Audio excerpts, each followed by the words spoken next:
Reunidos una vez más en nuestro altar familiar, les damos la bienvenida. El día de hoy me corresponde compartir la palabra. Espero que sea de bendición a cada uno de nosotros y que dé mucho fruto en abundancia. El tema de hoy se llama propósito de corazón y nos vamos a ubicar en el libro de Hechos, capítulo 11, versículo del 19 al 24. Pero antes de leerlo, para no salirnos de contexto, estos versículos anteriores a estos que vamos a leer, es cuando comienzan los discípulos en las predicaciones, o comienzan los discípulos a predicar. Y es cuando escogen a Esteban, es para ubicarnos un poco en el contexto. Cuando escogen a Esteban y le dan muerte, pues. O sea, se reúne un grupo en la sinagoga y por toda la predicación y la enseñanza que él les dio, fue levantado celo en contra de Esteban y le dieron muerte, pues lo mataron. Fue cuando se levantó también Saulo de Tarso y empezó a perseguir a la iglesia. Entonces, cuando comienza la persecución, son esparcidos un grupo de cristianos o un grupo de personas que van a predicar las buenas nuevas del Evangelio, y es cuando caemos en el versículo 11, 19 al 24. Ok, leo en nombre del Padre, del Hijo y del Espíritu Santo. Ahora bien, los que habían sido esparcidos a causa de la persecución que hubo con motivo de Esteban, pasaron hasta Fenicia, Chipre y Antioquía, no hablando a nadie la palabra, sino solo a los judíos. Pero había entre ellos unos varones de Chipre y de Cirene, los cuales, cuando entraron en Antioquía, hablaron también a los griegos, anunciando el Evangelio del Señor Jesús. Y la mano del Señor estaba con ellos, y gran número creyó y se convirtió al Señor. Luego la noticia de estas cosas a oídos de la iglesia que estaba en Jerusalén, y enviaron a Bernabé que fuese hasta Antioquía. Cuando llegó y vio la gracia de Dios, se regocijó y exhortó a todos a que con propósito de corazón permaneciesen fieles al Señor, porque era varón bueno y lleno del Espíritu Santo y de fe, y una gran multitud fue agregada al Señor. O sea, cuando este grupo de personas que predicaron el Evangelio y fueron convertidas, otro grupo más, o sea, un grupo más numeroso pues que el anterior, ellos se llenaron de gozo y vieron la mano del Señor encima, o sea, sobre estas personas que estaban predicando la palabra. Y la iglesia envió a uno más, me imagino que uno más con experiencia, que es Bernabé. Y Bernabé, cuando vio aquella magnitud de gracia sobre estas personas que estaban predicando, se regocijó, o sea, se alegró. Y los exhortó a que con propósito de corazón permanecieran fieles al Señor. Entonces el tema de hoy se llama propósito de corazón, como lo dije al principio. Y en toda la vida, o sea, en toda nuestra vida, hay un comienzo, hay un punto de partida.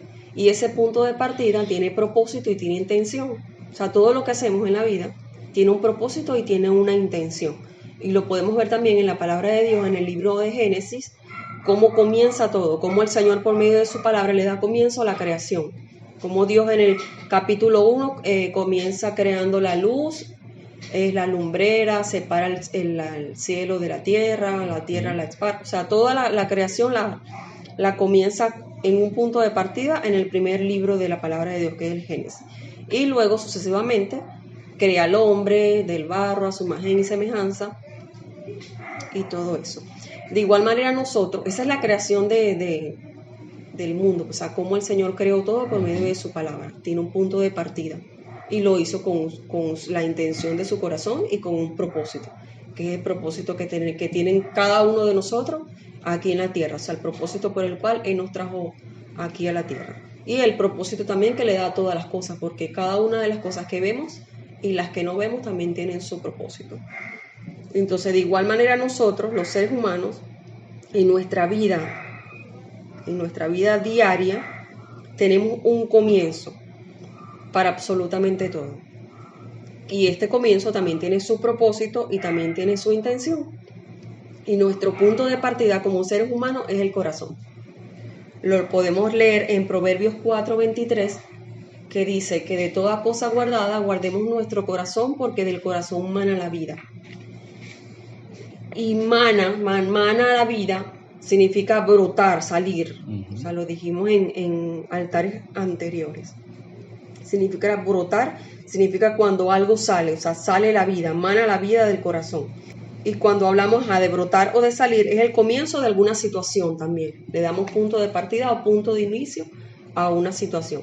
Entonces, vemos que el corazón natural es el órgano que bombea sangre a todo nuestro organismo.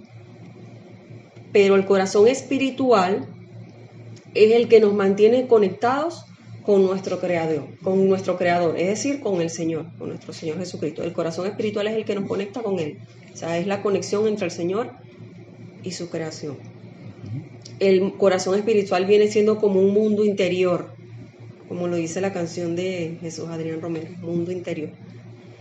Es donde la mayoría de las veces escondemos nuestros más profundos deseos. No sé si a ustedes les ha pasado. Vamos a leer 1 de Samuel 16:7. Y me llama mucho la atención este versículo que vamos a leer, porque aquí es donde el Señor manda al profeta Samuel a escoger a David, al rey David. Y dice, y Jehová respondió a Samuel, porque David tenía varios hermanos, y sus hermanos eran de estatura alta y todos corpulentos. Y Samuel, cuando vio al primero, que es Eliab, si no me equivoco, cuando lo vio, dijo, vermo, este tiene que ser el ungido del Señor, este tiene que ser, me imagino que era altote, todo papiado, todo grandote, y resulta que no, porque cuando Samuel vio al hijo al hermano de David, inmediatamente el Señor se dio cuenta de lo que meditó Samuel en su corazón, y le dijo así, y Jehová respondió a Samuel, no mires a su parecer, ni a lo grande de su estatura, porque yo lo desecho, porque Jehová no mira lo que mira el hombre, pues el hombre mira lo que está delante de sus ojos, pero Jehová mira el corazón. Y David era pequeñito, era buen parecido, me imagino que era simpático, no sé qué atributos tendría físicamente David, pero sé que pequeño de estatura era porque lo dice la misma palabra del Señor. Pero David era un joven apasionado por el Señor, apasionado por Dios, independientemente de, o sea, él lo que hacía, todo lo hacía con el Señor, o sea, meditando en el Señor. Él no estaba pendiente si era aceptado, si era rechazado, si lo querían o si no lo querían. O sea, el rey David, para ese entonces, tenía una comunión tan pura con el Señor que todo lo que hacía lo hacía para Él y no para los hombres. O sea, lo hacía para el Señor. Sus servicios eran para Dios. Y así es el Señor. O sea, Dios ve de nosotros. Él no se fija, muchas veces Él no se fija en nuestros dones y talentos. Bueno, Él se fija más que todo en nuestra madurez, en nuestro crecimiento como persona. Él también ve los frutos del Espíritu Santo en nosotros, si caminamos con los frutos del Espíritu Santo. Y también ve nuestros comportamientos, pues, el comportamiento con que nosotros afrontamos las situaciones que se nos presentan en la vida, las actitudes de nuestro corazón. El Señor está pendiente más de esos puntos que de nuestros dones y nuestros talentos. Me llama mucho la atención el versículo que leímos de Hechos 11:23, porque dice que Bernabé se regocijó. Primero él se regocijó, y regocijó significa alegrarse, o sea, una alegría muy intensa, y los exhortó. Y muchas veces creen que exhortar es regañar, llamar la atención, gritar, qué sé yo, alzar la voz, y resulta que exhortar es persuadir con autoridad. O sea, es como incitarlos a que sigan con autoridad en el Señor, a que sigan pues permaneciendo con propósito de corazón y que permanezcan fieles al Señor. Esto quiere decir que la importancia de andar con propósito en la vida es la determinación con que lo hagamos, o sea, la firmeza con que hagamos las cosas, y no solamente en el ministerio, no solamente dentro de la iglesia, sino fuera, en nuestro matrimonio, en nuestra vida personal, en nuestro día a día, en nuestra familia en general, con nuestros hermanos, en nuestro vecindario, en la comunidad, en nuestro trabajo, o sea, en toda el área de nuestra vida, en todo nuestro entorno. Con qué firmeza y con qué determinación hacemos las cosas, tanto para los hombres y principalmente para el Señor, porque Él no aparta sus ojos. La palabra de Dios dice que Él no aparta sus ojos de nosotros, pues Él tiene sus ojos puestos sobre justos y sobre injustos. Lo que pasa es que aquí en la de Samuel, a Samuel le pasa eso porque aquí Samuel se deja llevar por se puede decir, por un sentimiento. ¿Por qué? Porque cuando el pueblo de Israel va hasta donde Samuel, que era el juez de Israel en ese entonces, no existían los reyes, y le exigen y le piden que clame a Dios para que les dé un rey. Y ellos no saben lo que están haciendo en ese momento, y eso es como un insulto a Samuel, porque Samuel era prácticamente, hacía la función como de un rey, solo que no tenía ese nombre, porque se supone que el rey de Israel era Dios, era Jehová. Entonces, luego que él les da, que pasa todo lo que les acontece, que Dios le dice a Samuel que no se sienta ofendido, que le ofendieron fue a Dios mismo, y que él se va a hacer cargo y tal, él le levanta a un hombre. Y el hombre que él le levanta es un hombre con esas características que tenían los hermanos O sea, alto. Sí, eran altos. De hecho, la descripción que tiene Saúl, que fue el primer rey de Israel, decía, hombre alto entre todos los israelitas, se veía a distancia porque sobrepasaba el pueblo. O sea, era más alto que los demás. De hombros encogidos, algo así. O sea, es una persona que era de hombros altos. Y eso le daba a él una fisonomía fornida. Entonces él sobresalía de entre todos los israelitas porque por la contextura del físico y la altura. Entonces cuando él ve a los hermanos de David, le dice, no, aquí este es el hombre de Dios. Y Dios le dice, no mires eso.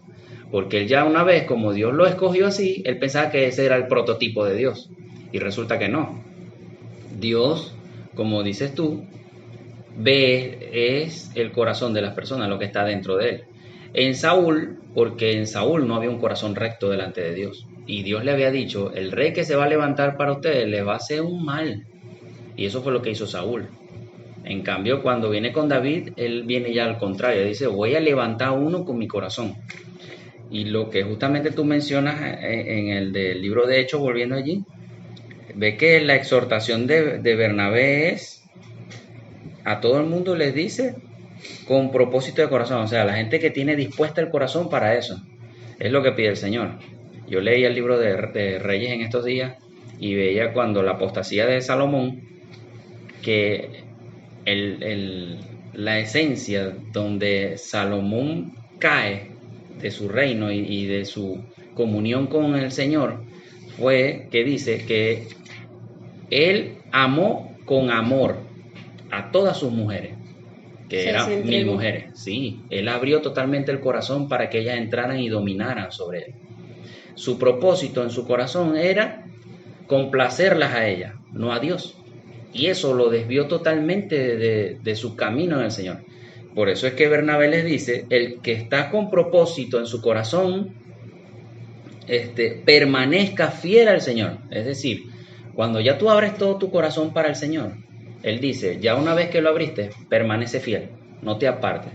Eso a muchos cristianos le cuesta porque al principio llegan por situaciones difíciles, Jesús se les presenta, los ayuda a resolver los problemas y bien, en el momento aceptan a Cristo y quieren andar en Cristo, pero no son fieles. Llega otra doctrina, llega otra persona o llega otro Dios, otro santo, otro lo que sea y se apartan. Inmediatamente ahí sueltan al Señor. Situaciones pueden llegarles de tribulaciones, problemas, pruebas y se apartan del Señor. Se apartan, exacto. Es la exhortación que hace Bernabé. Entonces, ¿por qué debemos andar con propósito o con actitud de corazón? Más que todos nosotros los hijos de Dios. Porque nosotros, la misma palabra lo dice en el libro de 2 de Corintios 3, capítulo 3, versículo 2 y 3, que nosotros somos cartas leídas para el mundo. Es como escuché de una persona que nosotros los hijos de Dios leemos la Biblia y las personas que no están en Cristo o que no leen la palabra nos leen a nosotros. ¿Y qué nos leen? Nuestras actitudes. ¿Y de dónde salen las buenas actitudes? Del corazón. ¿Ese versículo qué? Segunda de Corintios 3, 2, 3. 3, 2, 3. Sí, y ahí mismo en ese libro dice, en otro versículo, dice que nosotros somos grato olor de Cristo. Imagínense ustedes, somos olor de Cristo. Nuestras cartas sois vosotros, escritas en nuestros corazones, conocidas y leídas por todos los hombres, siendo manifiesto que sois cartas de Cristo, expedida por nosotros, escrita, no con tinta, sino con el Espíritu del Dios vivo, no en tablas de piedra, sino en tablas de carne del corazón. O sea, somos cartas leídas con la sangre de Cristo, escritas en nuestros corazones con la sangre de Cristo. Claro, el que está fiel ahí al Señor, el que se pega al Señor, por eso es que él dice, somos cartas leídas, porque cuando tú empiezas a caminar conforme a la voluntad del Señor, al diseño de Dios, al orden de Dios, también agradando al Señor en todo tu andar, en todo tu caminar, allí ya tú formas a ser un ejemplo, o lo que venimos hablando en los temas anteriores, de que somos embajadores del reino. Ya tú, la gente cuando digan Mariana, es cristiana. ¿Por qué? Por su forma de hablar, su forma de andar, de pensar, de actuar, de resolver los asuntos. Por eso es que dice que somos cartas leídas. Exacto. Para el mundo. Somos abiertos porque Dios permite que nuestra vida sea popular, pues sea abierta a las personas, para, como diciendo el Señor, estos son hijos míos, ¿me entiendes? Pero por el contrario, cuando tú estás visitando iglesia, pero no caminas con honra al Señor, caminas a espaldas de Dios, que es lo contrario a lo que mencioné hace un momento, también eres carta leída, pero para lo malo, para lo contrario. Entonces, por eso es que, bien sea, hay libros buenos y hay libros malos, ¿me entiendes? Entonces, tú, como vayas caminando, o vas a hacer un buen testimonio para la gente para que vayan a Cristo, o vas a hacer un mal testimonio para que la gente se aleje de Cristo. Como hay muchos que se llaman cristianos que dan un mal testimonio y la gente dice, no, yo prefiero quedarme en el mundo. Como hay otras personas, que son muy pocas, que dicen, a mí me gustaría ser primer cristiano que yo veo que es de esta forma, se conduce así. O tal. preguntan, ¿y esa persona dónde es? O sea, ¿qué? O sea, porque como que, no sé si es que ellos perciben la esencia del Señor en ti, pero preguntan, o sea, preguntan, ¿y esa persona dónde es? ¿Qué es él? O sea, ¿qué hace? Porque ¿Cómo no es se común. llama? Ajá. Porque no es común. Entonces, Dios te saca de lo común para hacerte especial o extraordinario. Pero que la importancia de andar con un corazón limpio, agradable al Señor y guardarlo con propósito, ¿no? Para su propósito. Es que dice, escrita no con tinta, sino por el Espíritu del Dios vivo. O sea, porque quien va a hacer esa formación en tu vida es el Espíritu Santo. No es que te leas la Biblia, porque si lees la Biblia sin el Espíritu Santo es como que leyeras un periódico o un libro de cuentos. Y dice, no en tablas de piedra, no es en un mandamiento, porque si bien los mandamientos de Dios fueron escritas en tablas de piedra, no es nada más porque las tienes en unas piedras, es que tú la insertes en tu corazón, es que la vivas. Y dice en tablas de carne. Es decir, cuando tú insertas la palabra de Dios en tu corazón, tú la vives. Pero cuando tú la tienes en tablas de piedra, las tablas de piedra que hicieron el pueblo de Israel en aquel entonces, las guardó en un baúl, en el arca de la alianza. Ahí las metieron y ahí lo que hacían era adorar esas piedras, pero no las vivieron. Son los que dicen que son los oidores olvidadizos. Exactamente. O los leedores olvidadizos. Nosotros tenemos que guardar la importancia de guardar el corazón, ese cajón donde guardamos o almacenamos pensamientos, emociones, sueños o hasta personas, porque hay un compartimiento en el corazón que está almacenado una persona. como me lo explicaron en una oportunidad. En el libro de Lucas 6:45 dice, el hombre bueno del buen tesoro del corazón saca lo bueno, y el hombre malo del mal tesoro de su corazón saca lo malo. Ve que el corazón es un tesoro, o sea, un cofre. Porque de la abundancia del corazón habla la boca. Y nuestro corazón se llena, como le hemos dicho en varias enseñanzas que hemos dado aquí en nuestro altar familiar, que nuestro corazón se llena únicamente o se alimenta únicamente por los ojos y por los oídos. Entonces, si queremos tener propósito de corazón en nuestra vida, debemos primero evaluarnos a nosotros mismos. Porque muchas veces son nuestras propias actitudes las que hacen que nos salgamos del propósito del Señor. Nuestras decisiones, nuestras actitudes, o sea, nuestro comportamiento. Por eso es que tenemos que autoevaluarnos nosotros mismos. Es allí cuando Cristo dijo que antes de mirar la paja del prójimo, mírate la viga que tienes en tu ojo, porque justamente antes de empezar a criticar a otros, tienes que autocriticarte. Y a la medida de que tú vayas corrigiendo errores en tu vida, Dios te va a dar la autoridad sobre esos errores corregidos para ayudar a otros a corregir, no para juzgarlos y condenarlos, sino para ayudarlos, exhortándolos, como tú dijiste hace un momento, con autoridad, diciéndole que del error en que están y cómo pueden salir de eso. Y no eso te da autoridad de tú condenarlo, porque tú vienes de allí. Exacto. Por eso es que también, o sea, hay que darle la gloria al Señor cuando pasamos por situaciones fuertes, bien, o buenas o malas, pues porque eso nos da la autoridad y nos enseña a ayudar a otras personas que están pasando por la misma situación. Exactamente, lo dice la palabra. Y ahorita usaste un término, una comparación muy buena, de que el corazón es un cofre, porque justamente en el cofre se guardan son cosas de valor. Y nosotros tendemos a guardar en nuestro corazón lo que consideramos tiene valor. Por eso es que muchas veces las personas dicen, esto tiene un valor sentimental que está guardado en ese cajón, que eso no lo compra ningún dinero, porque en el corazón, para ella o esa persona, el valor que tiene es un tesoro. Exacto, y justamente si allí guardas cosas malas, como leíste ahorita en Lucas, para ti es un valor, pero es algo malo, es algo perverso.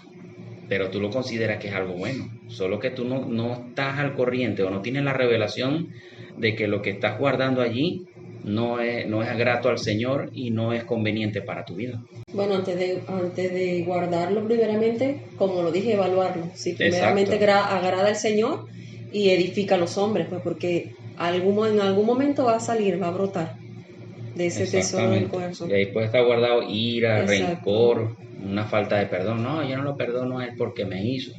Y eso ya ahí son cosas que tienes como valor de tu vida, pero que te están consumiendo. El otro punto que debemos hacer es permitir que Dios trate con nuestros corazones. Eso se puede hacer mediante la oración o la lectura de la palabra de Dios. Él es el único que lo ve, pues, que ve más allá de nuestros ojos naturales. Él es el único que escudriña el corazón y la mente. Y Él es el que nos puede dar la sanidad, pues si hay alguna raíz de amargura o alguna falta de perdón que esté dañándonos, pues, como lo acaba de decir Randy. Y el otro punto es llenarlo de lo bueno. Llenarlo de lo bueno, principalmente de la palabra de Dios, porque ella nos guía.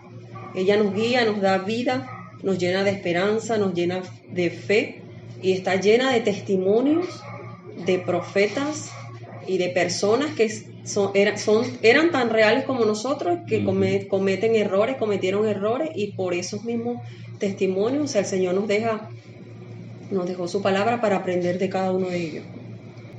Otro punto también puede ser rodearnos de personas que nos sumen y nos multipliquen. O sea, la influencia en personas también es muy importante. Bueno, te juntas con sabios y vas a ser sabio. Te juntas con necios y tu necedad será mayor. Yo pienso también que nosotros constantemente debemos orar pidiendo a Dios que nos ayude a mantener un corazón limpio, como lo oró David en el Salmo 51:7. Purifícame con hisopo y seré limpio, lávame y seré más blanco que la nieve. ¿Y el 10? 51:10. Crea en mí, oh Dios, un corazón limpio y renueva un espíritu recto dentro de mí. Ese logró él cuando después que cometió el error que adulteró con la esposa de uno de las personas que ¿cómo es que? Uno de sus soldados. Uno de sus soldados que cometió el error, adulteró, lo mandó a matar y después él se arrepintió y fue que compuso este salmo y el Señor le limpió su corazón, le restauró su corazón. Claro, suena sencillo y mucha gente dirá, oye, qué mantequilla. Le robó la mujer y después lo mandó a matar y Dios lo levantó. No, él no sabía. Dios lo confrontó por medio de un profeta, que es donde él se da cuenta, y él lloró lágrimas amargas y eso le costó tiempo porque incluso la mujer había quedado embarazada de él y él amó a ese niño.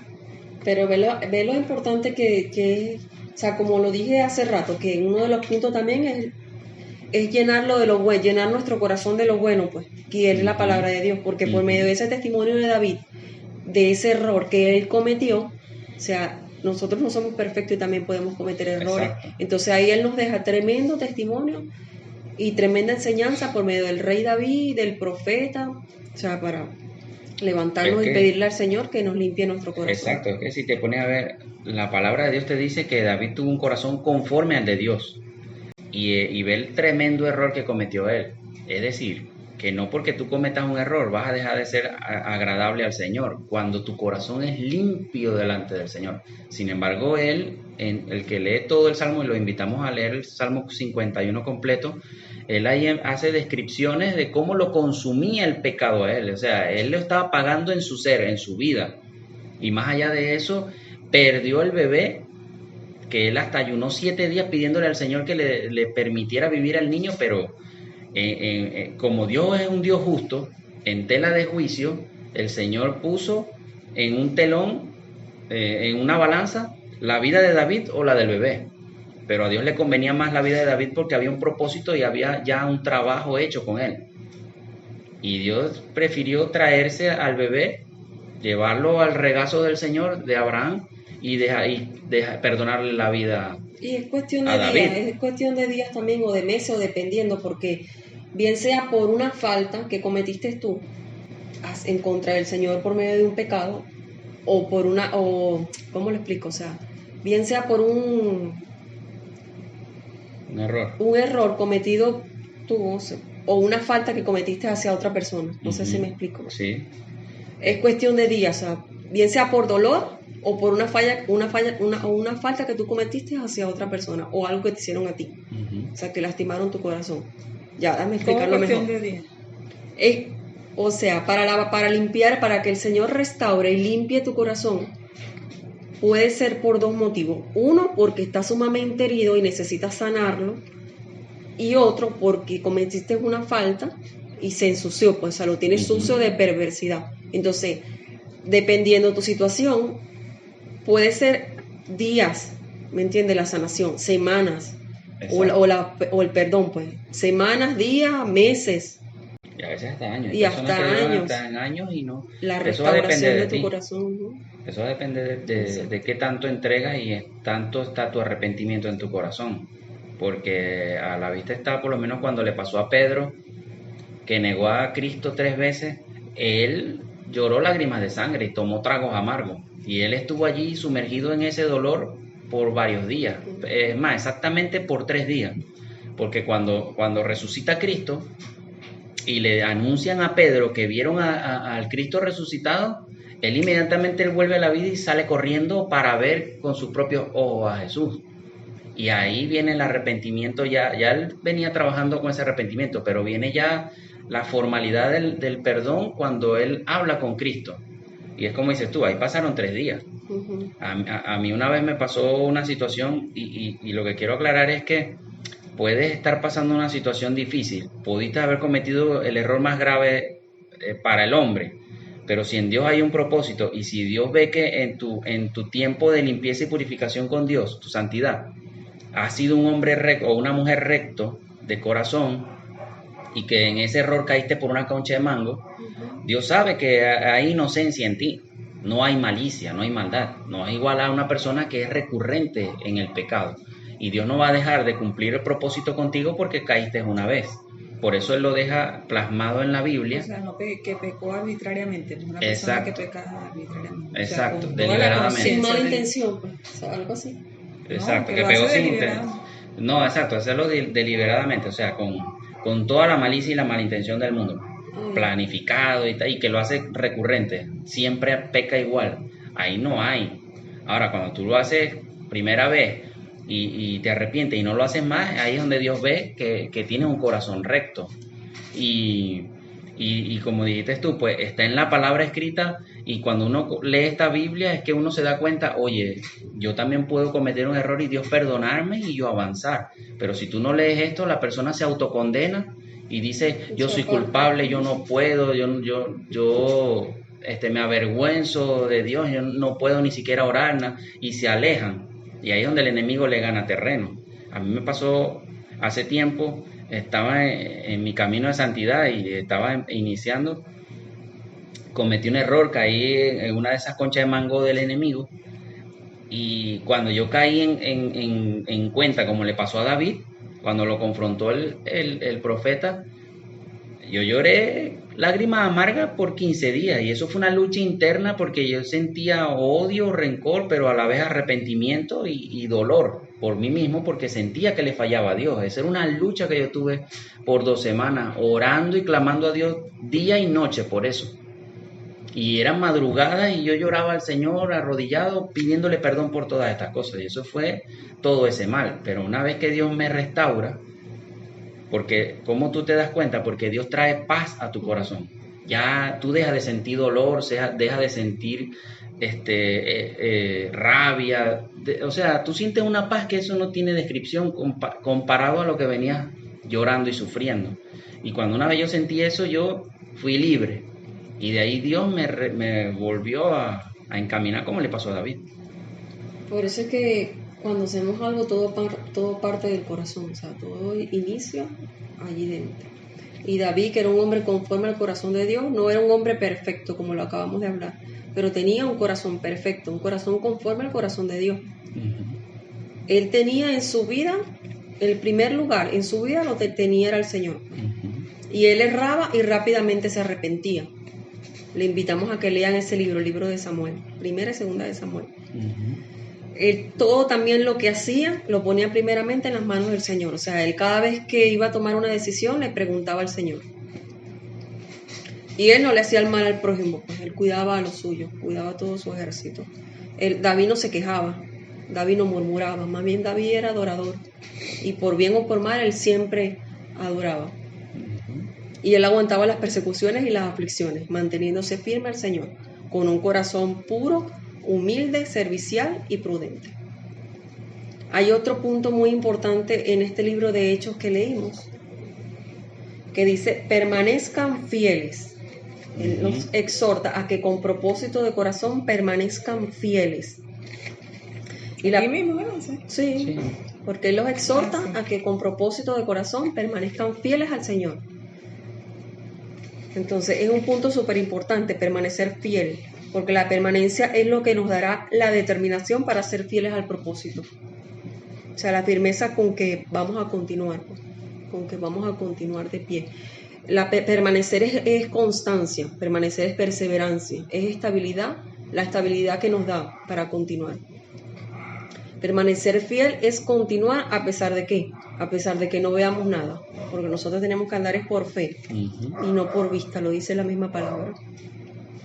O sea, no tenemos que desenfocarnos por lo que nos rodea, sea bueno o sea malo, sino colocando siempre los ojos en Jesús, el enfoque en Él. Y o sea, meditando que todo obra para bien, pues, de lo que pasa en nuestras vidas. El otro punto para permanecer fiel es así no sintamos nada, porque nosotros no podemos andar con sentimiento, con sentimentalismo, porque si no sentimos, que si andamos mal y no sentimos la presencia del Señor es porque Él se apartó de nosotros, no. O sea, Él siempre va a estar con nosotros y Él nos prometió estar con nosotros hasta el fin del mundo, siempre y cuando cumplamos sus mandamientos y caminemos conforme a sus estatutos. Así que así no sintamos nada, o sea, permanezcamos fieles al Señor. Otro es aunque nos duela. Aunque nos duela, porque es como leí en una imagen que dice, el dolor es el megáfono que Dios utiliza para despertar a un mundo de sordos. Muchas veces el Señor usa el dolor, pero es para aferrarnos más a Él, pues, para aferrarnos cada día más a Él, a su presencia, a su palabra, y buscar dirección del Espíritu Santo. El otro punto puede ser, aunque lo veamos inalcanzable. Para Dios no hay nada imposible, absolutamente nada. Pero nosotros no tenemos la vista del Señor, Él puede ver mucho más allá. La vista de nosotros, nuestros pensamientos es limitado y es finito, como dicen por ahí. Entonces, aunque lo veamos inalcanzable, permanezcamos en el Señor, permanezcamos fieles a su palabra, descansemos en Él, pidámosles en oración que aumente nuestra confianza en Él, que aunque no podamos ver, qué sé yo, no sé, le continuamos, permaneceremos en Él siempre. Es que eso es fe y es parte de la fidelidad, eso, permanecer y creer a pesar de que te duela, que no lo entiendas, que no lo escuches, que no lo sientas, es seguir creyendo, porque Él es fiel a su palabra, y tú misma lo dijiste ahorita. Él dijo en Mateo 28 que Él estará con nosotros hasta el fin del mundo, hasta el fin de nuestros días. Él va a estar y va a permanecer junto a nosotros. Solo que hay momentos donde Él hará silencio, donde no sentiremos su presencia, pero no querrá decir que Él no está. Son momentos de prueba, son momentos de preparación, donde nosotros debemos creer, y es lo que pide ahí Bernabé, fiel al Señor, ¿sí? Porque Él es fiel, y siempre y cuando seamos fieles a Él, bueno, eso sería condicionarlo, porque la palabra dice, Él es fiel y justo para perdonar nuestros pecados. Aún nosotros siendo infieles, Él seguirá siendo fiel. Él seguirá creyendo en ti, Él seguirá esperando en ti, Él seguirá teniendo fe en ti, porque ese es algo, mira, esta palabra que voy a decir es reveladora y es transformadora. Porque a pesar de que tú no tengas fe en el Señor Jesucristo, Él tiene fe en ti. Él cree en ti. Porque Él sabe que tú puedes lograr grandes cosas. Él conoce tus limitaciones y también conoce tus capacidades. El que no las conoce eres tú. Y si tú enfocas esa fe en Él, imagínate, Él creyendo en ti, tú creyendo en Él, porque eso era lo que hacía Cristo cuando sanaba, cuando estaba aquí. Él tenía su fe y Él podía sanar a cualquiera con su fe y con el don de sanidad. Pero muchas veces Él despertaba la fe de la persona para que en conjunto la fe de la persona más la fe de Él ocurriera el milagro. Por eso Él le decía muchas veces, tu fe te ha sanado. Y eso es para despertar. Él cree en ti, Él tiene fe en ti, aunque tú no la tengas en Él. Bueno, nosotros somos vasijas vacías en sus manos, llenas del poder y de todas las características y las virtudes que tiene el Señor. Uh-huh. Entonces, Él ve, me imagino que Él ve lo que depositó en nosotros. Pero hay gente que no ve eso. Uh-huh. Uh-huh. O sea, hay personas que no creen en eso que Dios... En ellos mismos. En sí mismos. En sí mismos, exacto. Y en todo lo que Dios ha puesto. Independientemente de que estemos o no con el Espíritu Santo superactivo. O sea, Dios ha puesto en cada uno de nosotros algo especial. Habilidades, exacto, porque Dios no crea basura, pues, exacto, todo tiene un propósito. Sea pequeño o grande, tienes algo que te hace diferente o especial. Solo debes creer en ti. Otro punto puede ser, aunque no entendamos, tampoco tenemos que andar en la vida todo el tiempo pidiéndole dirección al Señor en cuanto para entender. Uh-huh. O sea, Él es el Señor, Él es Dios, y en su hermosa y perfecta sabiduría Él sabe, pues. O sea, no tienes que explicar, no, te estoy haciendo esto, para aquello, para otro. Hay momentos en que donde Él te explica, sí te da como que... Pero brevemente. Exacto, no te explica a profundidad, te da una breve, una muy sublime, como que... Detalle de... Exacto, un detalle, una revelación de lo que está haciendo. Entonces es cuando tú descansas, pero hay veces que no, que estás metido en el propio horno de fuego para sacar el Señor sacando lo mejor de ti, y estás ahí que no entiendes ni papa. O sea, no entiendes nada, pero es donde ahí es la permanencia y la fidelidad en el Señor que tiene que ser firme, o sea, nuestra permanencia, nuestra fidelidad en el Señor debe ser más firme que nunca. Claro, que a veces el Señor te va a decir, haz tal cosa, y si tú te pones, ¿para qué, Señor? ¿Por qué? Te vas a quedar ahí. Te va a dar un solo cojito. ¿Qué dice Habacuc 3, 17, 19? 17 al 19. Ese versículo resume todo lo que acabamos, bueno, este pedazo que acabamos de hablar. Dice así: aunque la higuera no florezca, ni en las vides haya frutos, aunque falte el producto del olivo, y los labradores no den mantenimiento, y las ovejas sean quitadas de la majada, y no haya vacas en los corrales, con todo yo me alegraré en Jehová, y me gozaré en el Dios de mi salvación. Jehová el Señor es mi fortaleza, el cual hace mis pies como de ciervas, y en mis alturas me hace andar. Al jefe de los cantores sobre mis instrumentos de cuerda. Excelente palabra, para leerla y meditarla. Aunque no entienda ni papa, aunque no vea nada, me gozaré en el Señor de mi salvación. La fidelidad también viene siendo como un manto que nos cubre para no ser sacados del propósito de Dios. El ser fieles, el permanecer fieles, es algo que nos cubre. El permanecer fieles también nos llevará a tener fe. La fidelidad nos aumenta la fe. Y la fe nos mantiene llenos de vida, llenos de esperanza, llenos de amor, nos mantiene conectados al Señor. La fe viene siendo como el poder o la autoridad que nos mantendrá fieles al propósito por el cual el Señor nos creó y el Señor nos trajo. Ese versículo que tú leíste ahorita es poderoso, que mandaste a leer ahorita. ¿Cuál de es Habacuc? Sí, porque esto, mira, o sea, llevándolo a lo criollo, te puede estar faltando la harina en tu casa, en tu alacena. No estás produciendo dinero. Estás desempleado. O el empleo, o tu empresa, o tu negocio no está produciendo lo suficiente como en otros tiempos. A punto de quiebre. Estás a punto de quiebre y no sabes qué darle de comer a tus hijos.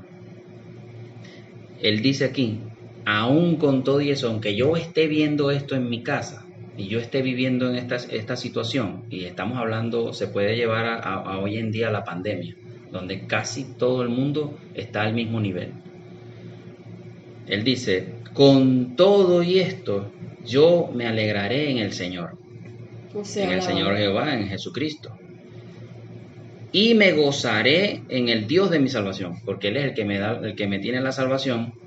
Y yo me voy a alegrar en Él, porque yo sé que Él va a traer lo que necesito, mi sustento. Porque dice: Jehová el Señor es mi fortaleza, Él es el que me fortalece, el que me da fuerza, el cual hace mis pies como de cierva, y en mis alturas me hace andar. Las ciervas son como los venados, y ellos brincan súper altísimo, y por eso dice: en mis alturas, cuando yo brinque, ahí Él me hace andar en esos saltos, no cuando piso tierra, que es cuando caigo y corro riesgo de que el depredador me coma, sino que siempre el Señor lo va a sostener a Él en esa altura.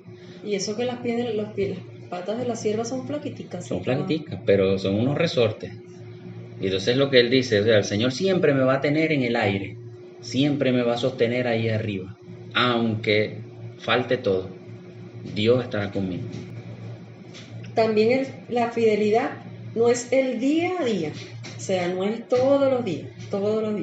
No es solamente eso, es todos los días, pero con una actitud correcta. Es todos los días con una intención correcta. Y es el día a día con un propósito correcto. Yo, preparando esta clase, yo pensé, no, pero a veces es tan duro, o sea, es duro ser fiel en un mundo tan infiel. En un mundo corrupto. En un mundo tan perverso, pervertido, mejor dicho. Yo pienso que depende de la convicción que tengas en tu corazón. Pues. Si tienes una convicción firme en el Señor, tú te llenas de su amor y adelante. La fidelidad también viene siendo y es una virtud o un atributo, lo podemos decir así, tan especial que es recompensada únicamente en el cielo. Lo podemos leer en 2 de Timoteo 4, 7 y 8. O sea, la fidelidad solamente la va a recompensar el Señor. Sí, porque el humano siempre tiende a ser, Infiel. tendemos a ser traicioneros, infieles, en algún momento. O corrompible, por eso dije un mundo corrupto, porque cuando te corrompes, tú faltas a la fidelidad que tú deberías tener. Cuando tú llevas una fidelidad en algo o una integridad en algo, siempre Satanás te pone a corromperte con algo, bien sea con dinero, con estatus social, comodidades y todo eso. Y ahí tú dejas la fidelidad. Cuando tú haces lo posible por llevar una vida íntegra Ujú. delante de los ojos del Señor, Ujú. siempre van a haber mínimo un tropiezo. Segunda de Timoteo. He peleado la buena batalla, he acabado la carrera, he guardado la fe. Por lo demás me está guardada la corona de justicia, la cual me dará el Señor, juez justo, en aquel día. Y no solo a mí, sino también a todos los que aman su venida. Ujú. Corona de justicia por no andar fieles, por permanecer fieles con propósito de corazón. Entonces, para hacerles un resumen, primero, vivir con propósito de corazón en todo lo que hagamos. Pidiéndole a Dios que nos limpie el corazón, que tengamos buena disposición y actitud, corazones obedientes, mantengamos una posición firme de nuestras convicciones para con Dios y para con el hombre, en todo lo que hagamos, y mantengamos el enfoque, no perdamos el enfoque. Permanecer fieles, el otro punto, seamos constantes. Fortalezcámonos en nuestra fe, como dice Romanos 4, 18 al 21. Él creyó en esperanza contra esperanza, para llegar a ser padre de mucha gente, conforme a lo que se le había dicho. Así será su descendencia. Y no se debilitó en la fe al considerar su cuerpo, que estaba ya como muerto, siendo de casi 100 años, o la esterilidad de la matriz de Sara. Tampoco dudó por incredulidad de la promesa de Dios, sino que se fortaleció en fe, dando gloria a Dios. Él creyó en esperanza contra esperanza. Aquí está hablando de Abraham. Ujú. Cuando el Señor le dio la promesa a Abraham de que iba a ser padre de una descendencia muy grande, que es la que vemos hasta el día de hoy, o la que vemos el día de hoy. O sea, él no tomó en cuenta que ya era una persona súper mayor y que su esposa era mayor y era estéril. O sea, él no tomó en cuenta eso. Él le creyó fielmente a la palabra del Señor, a lo que la promesa que él le había dado a su vida. Entonces, si el Señor te dio una promesa, cree fielmente al Señor y no permitas que nada te desenfoque.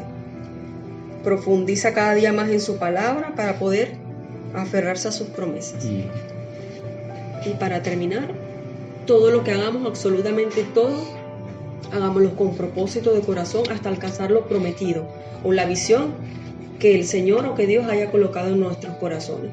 Mantengámonos fiel sin desenfocarnos, porque el único que permanece fiel siempre es Jesucristo en nuestras vidas. Espero que haya sido de bendición esta palabra y que la reciban con olor fragante para que lleven mucho fruto en abundancia. En el nombre de Jesús, amén. Amén. Amén.